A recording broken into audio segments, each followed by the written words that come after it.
யார் பெரியவர் சிறியவர் என்ற ஈகோ இல்லாத ஒரே கட்சி அதிமுக தான் என்று முன்னாள் அமைச்சர் ஜெயக்குமார் தெரிவித்துள்ளார். காஞ்சிபுரம் மாவட்டம் செவிலிமேடு பகுதியில் அதிமுக முன்னாள் அமைச்சர் ஜெயக்குமார் செய்தியாளர்களை சந்தித்தார். அப்போது பேசிய அவர், யார் பெரியவர் சிறியவர் என்ற ஈகோ இல்லாத ஒரே கட்சி அதிமுக தான் என்று தெரிவித்தார். திமுக போன்று குடும்ப ஆதிக்கம் நிறைந்த கட்சி அதிமுக இல்லை என்று தெரிவித்த அவர், அண்ணா, எம்ஜிஆர், ஜெயலலிதா வழியில் வளர்ந்த பிள்ளைகளுக்கு ஈகோ என்பதே கிடையாது என்றும் கூறினார். கொடிபிடிக்கும் தொண்டன் கூட பதவிக்கு வரலாம் என்ற ஒரே கட்சி அதிமுக மட்டும்தான் என்றும் தெரிவித்தார். பொதுவாகவே பார்த்தீங்கன்னா எங்க கட்சியில ஈகோன்றதே கிடையாது.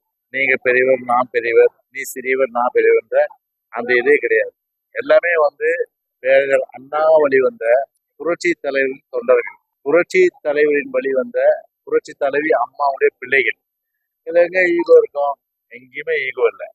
அதனால ஈகோ இல்லாத ஒரு முழுமையான ஒரு கொடி பிடிக்கின்ற தொண்டன் கூட ஒரு முதன்மையான ஒரு பதவிக்கு வர முடியும் என்று சொன்னால் அது அனைத்து இந்திய அண்ணா திராவிட முன்னேற்ற கழகம்.